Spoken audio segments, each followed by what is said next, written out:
That's what I Houston think. Texans, OTAs, preseason, regular Mini season, camp. playoffs, Super Bowl. That is the order we are going in.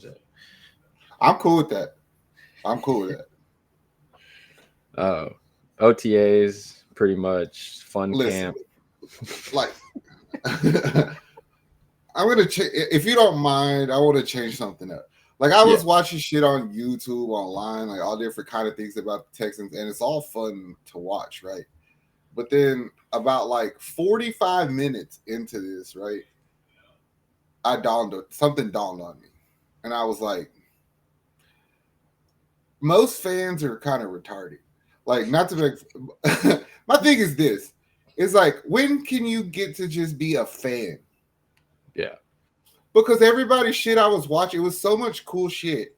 And then like football season starts, and then every fucking Joe Smo that you run across wants to be the next Bill Belichick, D'Amico Ryans, Nick Caley, and tell you what we need to do. And it's like, can I just watch the shit in peace, like have fun with it as a fan, and not like debate the X's and O's with anybody, and we both be wrong? You know what I mean? yes, So as a fan, I think there's shit that you can like look like. You don't look at X's and O's, you look at stories, right? yeah, So let's just look at storylines that we should follow as the season starts. And the most obvious one to me is like, who the fuck is Nick Caley? Like, obviously he's our new offensive coordinator. We know his backstory, all that. But it's like, okay, what are you offering? What's different than Slowick? Like, from what I've seen so far, he has a way better personality than Slowick. Not that I had an issue with Slowick, but like this dude, like he's the only person that I seen do media day, and then he said yep like a million times. Like, yep, yep, yep, yep. yeah, I was like, all right, this dude got some personality. Like, he's gonna fit in. So yeah, like that's just the storyline I'm gonna watch. Like, what's different? What are you doing different? How are the players responding to your differences? yeah. And it's just the obvious one. He's a new coach. I mean, that was one of the questions that, of course, Nico, CJ, and all them got about him was how are they liking him? Mm-hmm. And I mean, of course, CJ came out like, "Hey, he's letting me be me, like the player that I know I can be." It's year 3. A lot of eyes are on CJ to have a bounce back year, however the hell media wants to. No, because that's Yeah, a storyline that I yeah, got considered to follow. It's like, you can't be a true fan and not acknowledge the fact year 2 was not as good as year 1 for CJ. yes, So you can have a bounce back year. yeah. Okay, now let's identify what the fuck that means. Sorry for cussing, but it's football. I'm passionate. What the fuck that means? To me, what that means is if you don't have to exceed the numbers you had as a rookie, because they were pretty damn good. But to have a bounce back year, to me, means that you put the team in a position where the other team's defense is fearing that the ball is in your hand. Because that's what CJ did as a rookie. They're like, make those fools run because I don't want him passing. If Yeah, you could get back to that where you're impacting the game not only from like making the right decisions, but like balling like the baller you are, that's a bounce back season to me. yeah. Because then that helps the receivers, that helps the running game, that helps the O line. And the team, when CJ's like doing good like that, we just have like a swag to us. We're like extra fly because he's right with the Lord, I guess. We always talk about the leader of the team is who's going to lead it by example. And when he has his swagger going and when he's on top of the world, that offense is smooth sailing. Because the defense, we know there's a few of those knuckleheads on that defense that can get up and go. The mentality of this team offensively and defensively is so Yeah, different. It's like Jekyll and Hyde. And it's not a knock to the offense, but the defense is just, there's yeah. just, But that's what I'm saying. Like, I feel like for the offense, it has to be CJ. Like, hey, bro, but that's you. my thing. That's my thing. Not to cut you off, but I felt like last year, at no point did I ever see you get pissed off on the field. If Yeah, I keep getting put on the ground, I'm gonna yell at somebody. I'm yeah, yelling at yeah, Tunsil, and I felt like he was scared of them fools. You know what I'm saying? But it yeah, kind of was like what Slowick was not allowing him to do. He's like, you can't just nitpick when I could be a bitch to them, opposed to like letting me run my offense from the line. And if Caley lets him do that, I think that CJ's so smart that he'll do things that the O line won't have a choice but to respect him. Like, oh shit, this kid can not only throw, but he could call, he could see shit. He like let him lead, let him cook, let CJ cook, and he'll be more that's what vocal. the greats do. That's what the Yeah, greats do. exactly. They change stuff on the line. They're like, oh no, we gotta change this up, or oh, I see this, and they make a play, and their O line's like, oh, we look amazing thanks to our guy here. And No, what it is, bro, it's I don't know if like it's the copycat league or a dumbass fans like try to pigeonhole people. For instance, like you see CJ and they expect him to be like a Mahomes where you're an improviser mid play. Like you could turn a diamond out of coal, opposed to what CJ is he's more Peyton Manning, Tom Brady, Drew Brees, Aaron Rodgers. Like, no, like I see it before it happened, change it, advantage me. And he finally gets to do that now, I think, from what I heard. Yeah, that's what they were saying. I mean, everybody, you and a lot of fans weren't happy when I forgot who it was. I think it was Dwayne. One of the guys said that the O lineman said that it reminded him of Bill O'Brien's It was offense. Titus Howard's dumbass. Yeah, Titus Howard. And I posted it, and people were like, "That's terrible. I don't want to hear that," and all that stuff. And so I had to go rewatch the interview, and I was like, he really didn't give context into it too much. So I was like, well, Bill Bryant, the offensive coordinator, I guess, because I mean, he wanted him. I mean, he's not terrible, but like that's neither here nor there. But I mean, let CJ cook. If he go die, let him die on his own sword. You know what I mean? Yeah. I'm just saying that's just one of the storylines that I'm following. In case stay healthy. Yeah. I just put because the way that people make it sound like this dude's like out of the top 20, like he's on the way out. Like it's like, bro, the media, y'all have nothing to talk about. So y'all are just...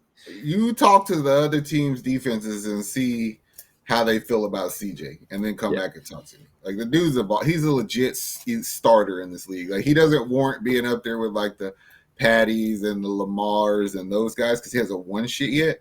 But he kind of won some shit because I mean he got 2 division titles, 2 playoff wins. It's more than that jackass in Dallas got. So yeah. Anywho, I think he'll have a bounce back here, no sweat.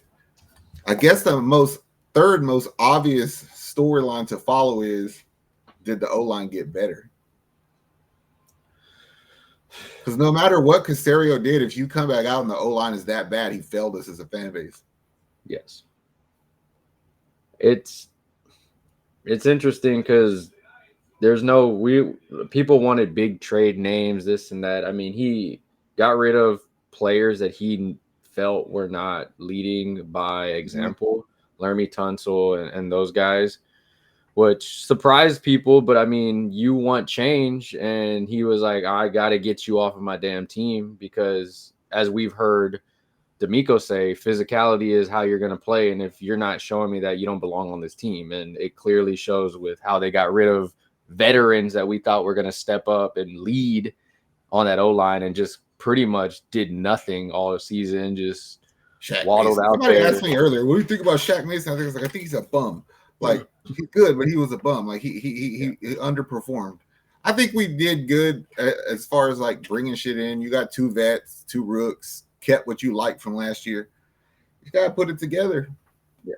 Because as sad as it was, most of our O-line that was good was when he was doing the plug and play kind of thing. Like, hey, who wants it? You want it, bro? Go get it. You want it? Okay, go get it. And it's like, you don't want to get the hell out the game. You go in there.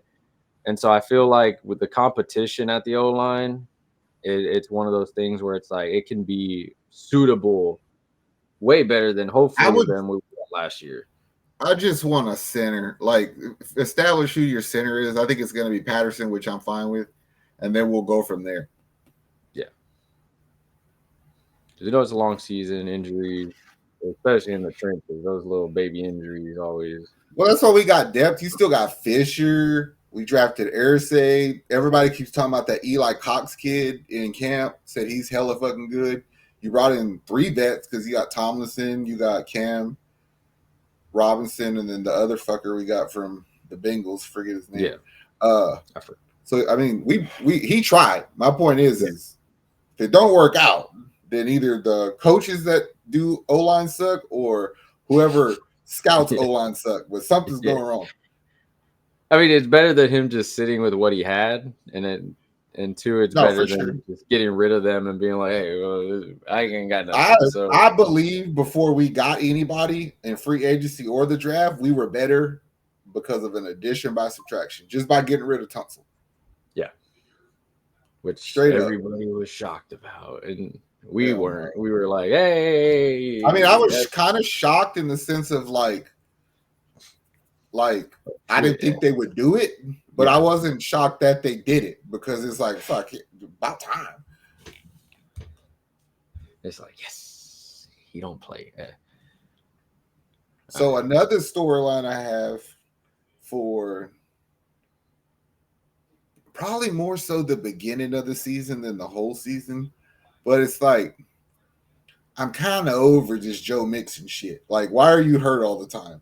Like, you didn't finish the season well because you were hurt, and then you're coming back hurt.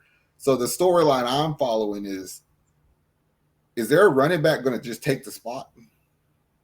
Because I believe that if you get 80% of what the hell Nick Chubb was before he got hurt, and I only need 80, he's going to take the job. Like, Joe Mixon could come back, like, with the Wolverine shit in him at 100%, and he's not getting it back from Nick Chubb.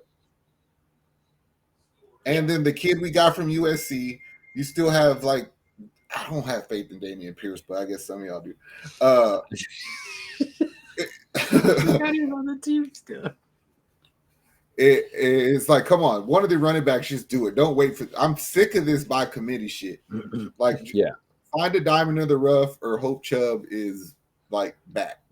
I mean, the fact that I don't want to put too much pressure on Nick Chubb because he is coming from a major knee injuries type thing, but 80% of what he was watching videos, seeing him do those cuts and everything, what I think he pretty much had last year to kind of get over the fear of it and everything else.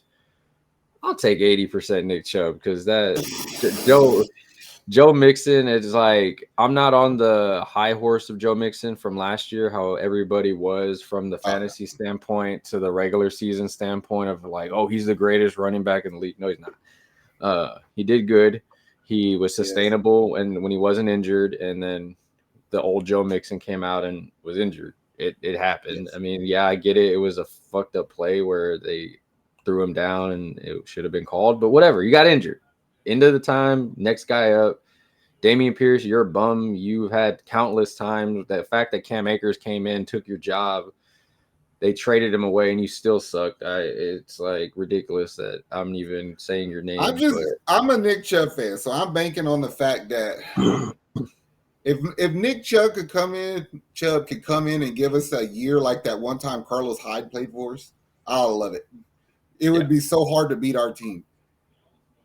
That would be really hard. Because I just can't rely on Mixon, bro. I can't. Think about it. Say Nick Chubb don't do good, right? And then Mixon comes back in and he does well, but then he gets hurt again in the middle of the season. We don't got nothing. Yeah. It's like our receiver room last year. It was just injuries. Say, yay. Speaking of receivers, that's my next storyline. So the way I see it is Nico's year one. Yeah. Assuming he makes the team, like Christian Kirk has nothing to worry about, right? Yeah. In my opinion. So now he leaves all them other ones. So I'm going to start a war, like a tag team match, because can Mechie and Hutchins fight off Higgins and Noel? Because, like, if those two young boys come in and they do well, it's going to make it easy for them to get rid of Hutchins and Mechie. They're going to be like, I could trade you because I have your replacement. But if Mechie and Hutchins do good, one of them, they're like, fuck, we can't get rid of you, and we got to re-sign you, so what do we do here? You know what I'm saying? So may the best man iron sharpen iron. Let's see who does what. Yeah, we were talking about at the gym. Mechie, of course, last season on his contract, leukemia, battled through all that. But this is probably his last turn to show something on the team of what he can actually do, of what we think he can do. Hutchinson, we've been high on him. Dude can just run routes and catch balls and all that, but it felt like last year getting thrown in the fire at those points was a little too much at the time when you're not expected to do that. And I then the think two there's just young something bucks. about it. To me, it comes down to Higgins and Hutchins because Higgins has like, I think Noel's gonna, if they use him, he'll do well. He'll be like your yak guy. He's not gonna have monster numbers, but he'll do well. But I think Higgins has like a swag to him, bro. Like I don't know what it is. He's just like, I'm gonna do me, and it's not gonna be like exceptionally like Justin Jefferson, but like I could easily do Mike Evans. You know what I mean? Yeah, I'll take that. Hell yeah, I'll take that. CJ was asked about the receivers, and he kept bringing up the young receivers, and it was very interesting because it's like it wasn't like, hey, how do you feel about those two receivers? It was just, how are you feeling about your receivers? And he was like, dude, I like them, like they're nice. For your And they played together. Yeah. So for your quarterback to be like, hey, I like these guys, it's like, I mean, he knows y'all guys already too, so it's good for y'all. But if they outplay y'all a bit, your quarterback gonna go, we know in football, I'm gonna go whoever the hell I trust more. And man, CJ, I trust is gonna go with who's open. He's an Aaron Rodgers kind of guy to me, where I don't think he'll rely on any singular person. He's gonna see everything and go with what's open. I'm cool with that. Christian Kirk, be ready, bro. Somebody be ready. And I only got one. Look, this is a bunch of bullshit I'm about to spit out, but this is the last storyline I'm following. In my heart, you cannot convince me that the Houston Texans do not have the best defense in football. Like on paper, and not really sure who's playing where or what we're doing, I think we have the most talent accumulated and culture and what we do, that we have the best defense in football. Then I could not help but think, it's like, can it be an all-time great like it kind of feels like one of them defenses, bro, that can take you to the Super Bowl. Like it can fuck some shit up for the rest of the league on defense alone. I want to know if we really are that. You have the young talent, you have star power, you have guys that are interchangeable in different positions. Like we were talking about the defensive tackles, like you can literally just, hey, you're up. It's like, and then there was spurts of games before, of course, like Petrie and all those guys got hurt. Like these dudes were just dominating teams. Like, bro, but I'm talking about, like, I look at what we have and who we have and what they do. And I'm like, it reminds me of some of those Pittsburgh Steelers teams with James Harrison and Palomalu and them, where you were scared to get hit. Those Baltimore Raven teams with Ray and Ed and Sizzle and them fools, where it's like, you don't want to fucking get hit. Like the 02 fucking Bucks, the 2000 Ravens, like, fuck. Like, we're legit. It's like the Legion of Boom 2.0 kind of. Yeah. That's what I get. Like, looking at the trade, like the Garner trade, and then seeing stuff come together, it didn't put it in perspective for me. But once I started seeing like Will Anderson come in as swole as he did, seeing like the young guys and the older guys hanging out together, like hearing the players talk about each other, like CJ going on a podcast and being like, oh, Aziz, yeah, dude, crazy. Can't wait to play with him. Like, type shit. I mean, you got dudes who are probably not going to start that would be the best at their position on the other team. That's how we, like, EJ Speed might not start, but he would probably be the best linebacker on other teams. I mean, Fatu Saki did so much for us last year, and it's like he gets lost in the shuffle. Like, oh yeah, he's on. I told you earlier, bro. I am so gracious because I dealt with them 2 years of bullshit Texans football, and ever since then, the football gods, all of them have spoiled Texans defensive fans. Because what do we get? Stingley. People hated that. Now he's one of the best in the business, right? Yeah. And then if you wait a little bit, And here comes D'Amico and be like, hell yeah, dude, we got you. And then the very same draft, we trade for Will Anderson. It's like, hell yeah, dude, we got even better. And then you sign people like Aziz, Daniil, fucking you draft diamonds in the rough like Petrie, Lassiter, Bullock, and then they just give you a player like CJ Garner. Like literally, we gave you a motherfucker nobody cared about for CJ Garner Johnson. You know what I'm saying? It's almost like it was meant to be. Yeah. It's those things where we talk about it like we talk about it a lot for the Astros. It's those things that just add in, like when you do win, it adds in those storylines of like this is the buildup for the ending. And it was just those certain things that happened that had to play a key part to get you to that point. We did it with the Astros with the Verlander trade and this and that, and then the Trey Mancini catch of this, or the Yuli catch, or the Yuli homer. It's like, oh, in football now we're seeing it a little bit like, oh. That's what I'm saying. Like, I think our defense can carry us to a lot of shit on its own. And if we got to run the ball, though. Yeah. That's probably our biggest bugaboo. I don't know. I guess that's what I was like.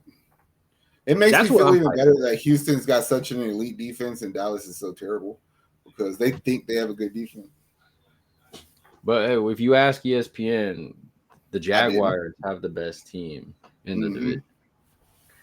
Yeah, well, we play y'all 2 times, and we ain't ever worried about you.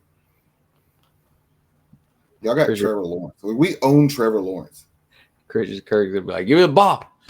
Give me the ball over that way. Y'all take the ball, go that way. It's like that'll be one of those games, though, like when we play Jacksonville in Jacksonville, that they're going to keep showing that Aziz hit on Trevor Lawrence to hype themselves up. You know what I'm saying? That's going to be the narrative of the week. And we'll be like, yeah, y'all worried about that. See Travis Hunter across the middle of the field to see what happens. I'm going to give y'all another fucking highlight. Bink. It's anyway. Fun. I'm just, I feel it. What are we, 48 hours Hall of Fame game? It's football season now. It's coming up close. Preseason, you get a little. It's like having a sample at Sam's. Well, like I had a I don't want to say argument, but a rather loud discussion with somebody the other day about preseason. Like, I'm not so excited about it. Like, not that it's like, oh, I don't get fuck or whatever, but it's like, what positions are really up for grabs in preseason? Other than like, well, I mean, there's a lot of depth positions, but for the most part, we pretty much know what's going to happen here. And most fans, let's be realistic here. Most fans aren't educated in football enough to be like, oh man, that guy deserves that last spot on the football team for what? What's he going to do? Tell me what the fuck where on Frank Ross's special teams is he going to play at? Exactly. Oh, well, we already got a bunch of linemen, and you want to keep this fucking 300-pounder. Yeah. It's like, come on, bro. Like, if you're like, hey, I want to see how the O-line does for 2, okay, fine, whatever. I get it, whatever. You want to? No, I'm gonna still watch them. I'm not gonna act like I'm, but it's like I'm not gonna sit there with the fucking microscope like I was 3 years ago. Yeah. Well, that's what I'm saying. Like, some fans, they'll legit try to be like, "Oh man, did you see the 3rd string quarterback? CJ better watch it." I was like, "Bro, shut the hell up, bro." Shut you know what happens is they watch this shit, and then dumb motherfuckers come up to us at the gym and tell us Davis Mills is worthy of 2 first-round picks. hey, we might need to start it. True fucking story. That actually happened. It is. Oh man. Don't worry, you'll get somebody that blows up in a preseason 3 game, and they're going to come up to you telling you how he needs starter minutes and against other 3rd and 4th stringers on the other team. I'm gonna tell him just write it down, and I'll see about getting that information over to D'Amico.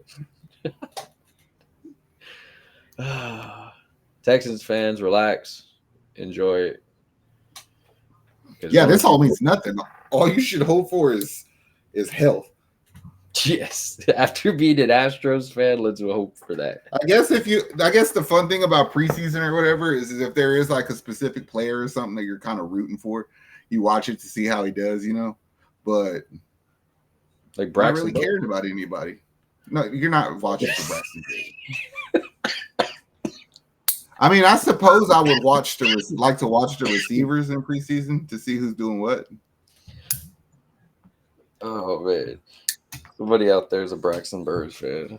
Like, let's go. I guarantee you, if you put 5 white dudes on the screen, they wouldn't be able to tell you which one was Braxton Berrios without Googling it first. His family's probably rooting for it. I'm rooting for him too, because as of now, he's a Texan. But like, yeah, if they say Jalen Knowles returning kicks now, your ass is gone, I wouldn't think anything about it either.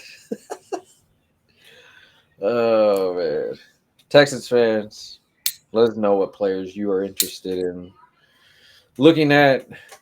Are you just ready for playoff? Are you ready for some intensity, NRG, Stampede football? Because that's what it feels like it's going to be every home game. On that, all love, like, subscribe. We're out of here.